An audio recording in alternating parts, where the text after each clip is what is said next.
আসসালামু আলাইকুম ওয়া রাহমাতুল্লাহ। তৃতীয় শ্রেণীর শিক্ষার্থীদের গুণের শেষ অধ্যায়ে আজকে আমরা পুরাপুরি গুণের ৬১ পৃষ্ঠা থেকে ৬২ পৃষ্ঠাতে যে অঙ্কগুলা দেওয়া রয়েছে, প্রথমে তৃতীয় শ্রেণীর সেই গুণ অধ্যায়টি আমরা শেষ করব ইনশাআল্লাহ। গুণ অধ্যায়ে যে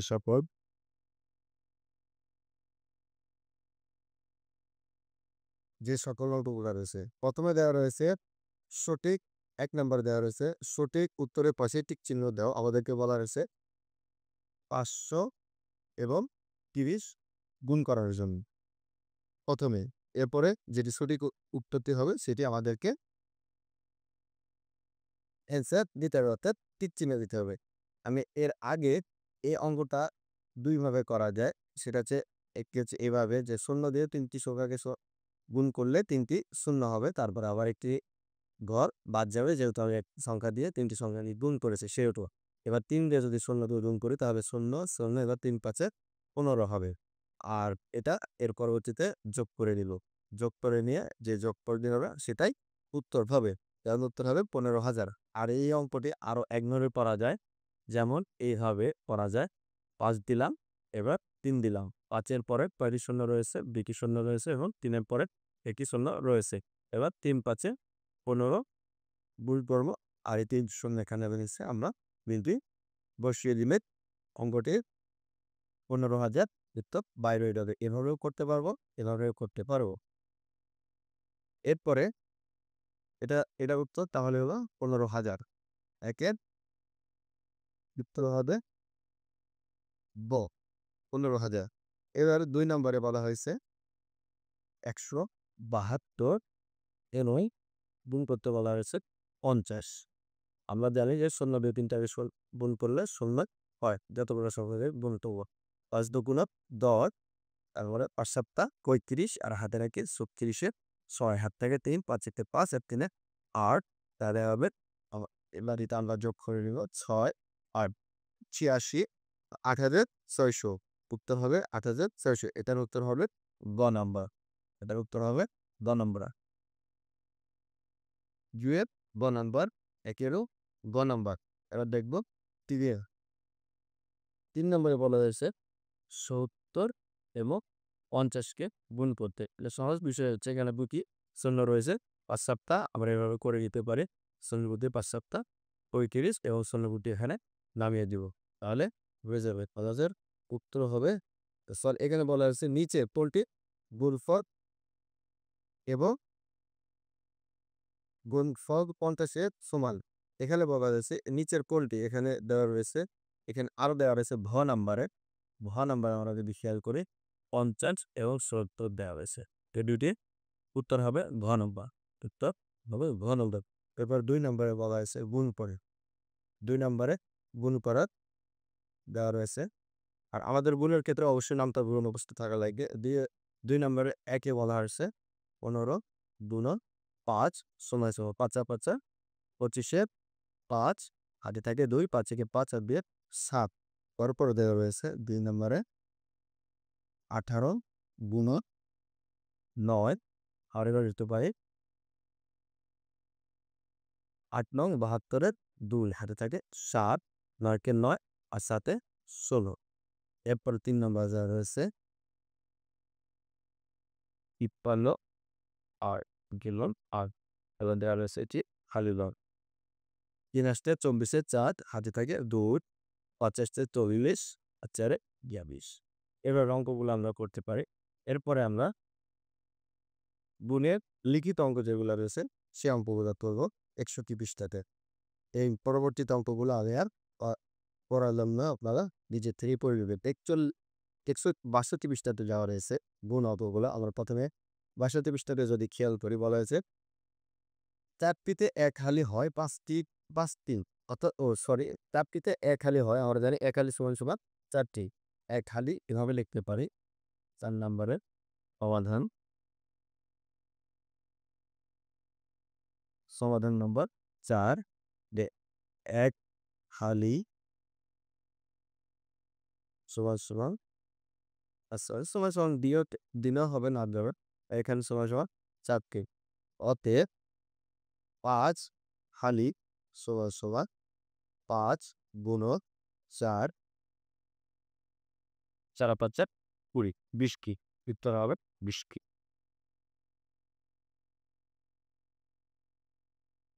তো 20 কি এরপরে 5 নম্বর অঙ্ক 5 নম্বর সমাধান 5 নম্বরে বলা হয়েছে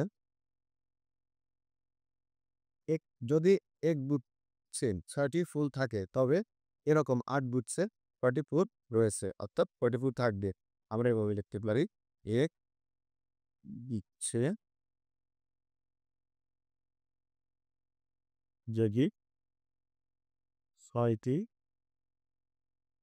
হয় অতএব 8 গুচ্ছ সমান সমান 8 গুণক 6 6 স্টেপ 48টি উত্তর 48টি এরপরে এটা হচ্ছে 5 নম্বর সমাধান এরপরে 6 নম্বর সমাধানে বলতেছে 6 নম্বর সমাধান দিতেছে যে তাসকিয়া প্রতিদিন 4 ঘন্টা করে বই পড়ে এক সপ্তাহে সে কত ঘন্টা বই পড়ে আমরা লিখতে পারি এক সপ্তাহ হচ্ছে 7 দিন অতএব 4 ঘন্টা করে পড়ে সমান সমান 7 গুণক 4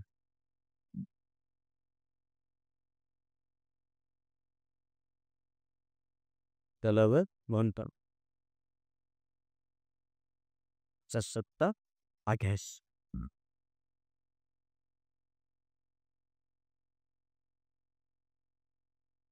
28 ঘন্টা উত্তর হবে সে এক সপ্তাহে ডেলি এক সপ্তাহে 7 দিন অর্থাৎ প্রতিদিন পড়ে হ্যাঁ একদিনে পড়ে 4 ঘন্টা একদিনে পড়ে 4 ঘন্টা অতএব 4 গুণক 4 ঘন্টা করে পড়ে 4 ঘন্টা করে পড়ে 4 গুণক 7 উত্তর 28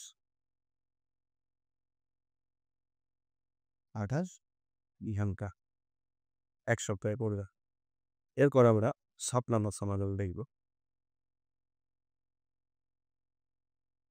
7 নম্বরে বলা হয়েছে এক দিস্তা কাগজ 24 টান থাকে 12 দিস্তা কাগজ কত টান থাকে এক দিস্তা যদি 24 টা হয় অতএব 12 দিস্তা সমান সমান 24 গুণন 12 এক্ষেত্রে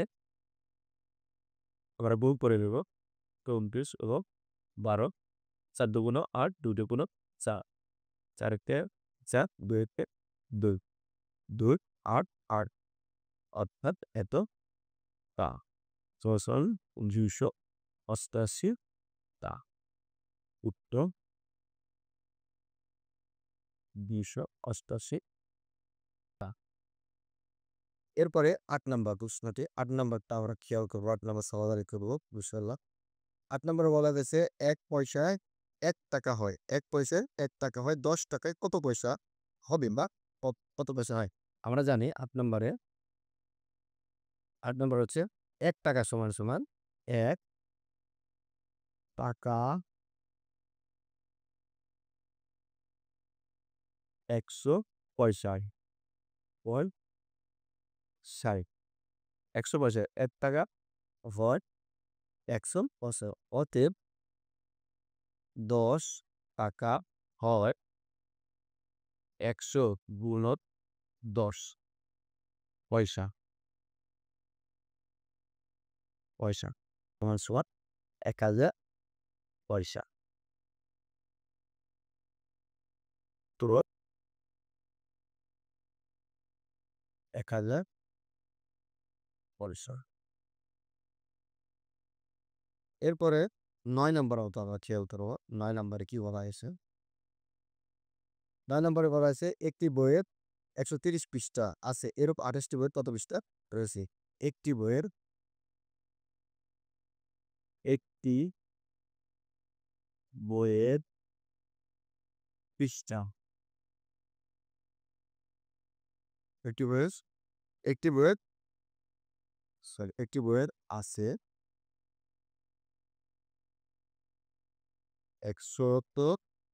130 পৃষ্ঠা।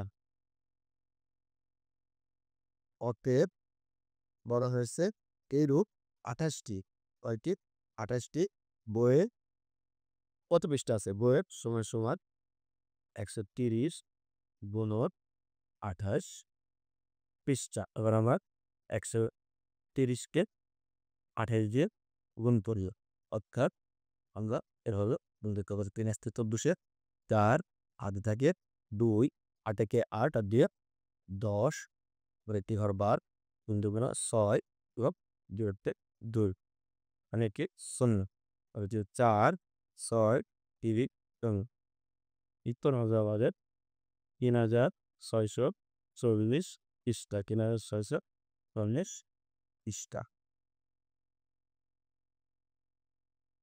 এটা হচ্ছে 9 নম্বর। 10 নম্বরে বলা হয়েছে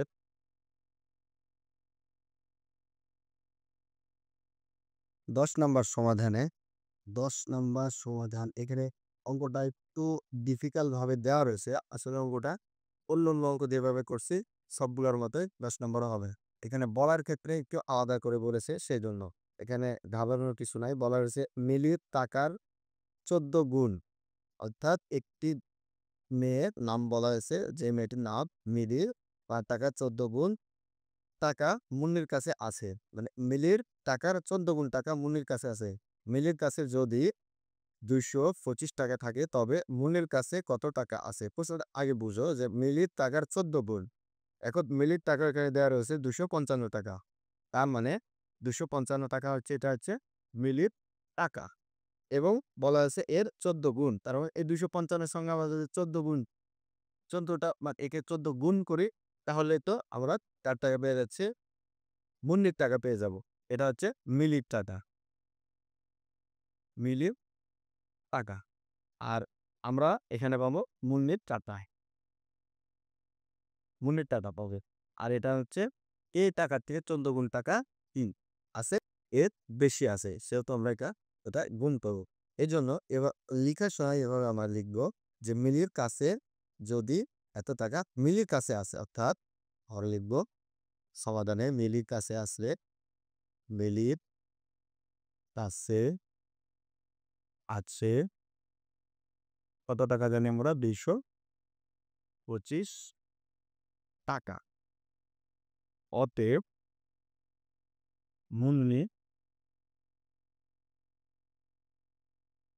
মূল্যের বেশি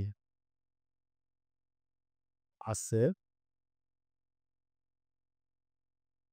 225 গুণন 14 টাকা। এবার আমরা গুণ করব।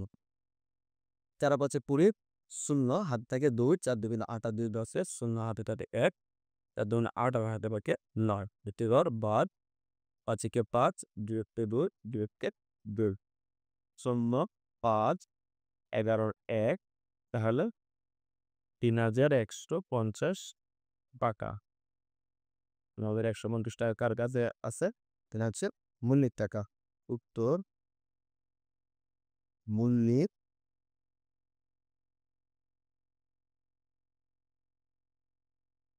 মুন্নির আছে 3150 টাকা। এরপরে 11 নম্বর অঙ্কে বলা হয়েছে একটি ইলিশ মাছের দাম 750 টাকা বলে। এখানে বলা হয়েছে 11 নম্বরে একটি ইলিশ মাছ যেটার দাম 750 টাকা। একটি ইলিশ মাছ 750 টাকা, এরকম আরো 20টি ইলিশ মাছ।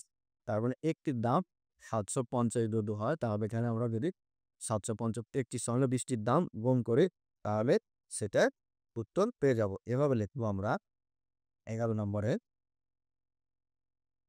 একটি একটি ইলিশের দাম, অর্থাৎ একটি ইলিশ মাছের দাম মাছের দাম দেওয়া আছে কত? 750 টাকা। এইরূপ 20টি ইলিশ মাছের দাম। অতএব 20টি ইলিশ মাছের দাম সমান ধরো আমরা 750 গুণন 20 টাকা। 750 গুণন 20 টাকা। এই দুইটি আমরা যদি গুণ করি, 0 দিয়ে 3 থেকে গুণ করলে কি হয়? 0 হয়। 3টি বয়েছে এবার বাদ। এবার আমরা 5 দুগুণে 10 14 হয়নি, তাই 7 দুগুণ 14 আর 1 15 0 0 8 1। তার মানে আমাদের উত্তর হবে 1500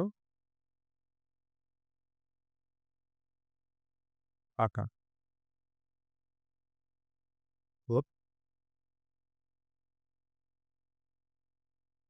1500 টাকা। প্রথম সাময়িক পরীক্ষা 5 তারিখে। 5 তারিখে সামনের মাসে 5 তারিখ থেকে প্রথম সাময়িক পরীক্ষা। সেজন্য আমরা গুণ পর্যন্ত আশা করি আমাদের গুণের অধ্যায় পর্যন্ত যোগ, বিয়োগ এবং গুণ পর্যন্ত আমাদের শেষ।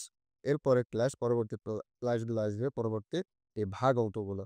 এইজন্য আমার পরবর্তী ক্লাস পাওয়ার জন্য অবশ্যই আপনাকে আমার চ্যানেলটি সাবস্ক্রাইব করতে হবে এবং যে সকল ভিডিওগুলো আপনারা দেখছেন, যদি আমার এই ভিডিও থেকে উপকৃত হয়ে থাকেন, অবশ্যই ভিডিওতে একটি লাইক এবং আপনার কমেন্ট করে আপনার মতামতটি জানাবেন এবং পাশে থাকার জন্য ধন্যবাদ। আশা করি আবারও দেখা হবে এর পরবর্তী ক্লাসে। আসসালামু আলাইকুম ওয়া রাহমাতুল্লাহ।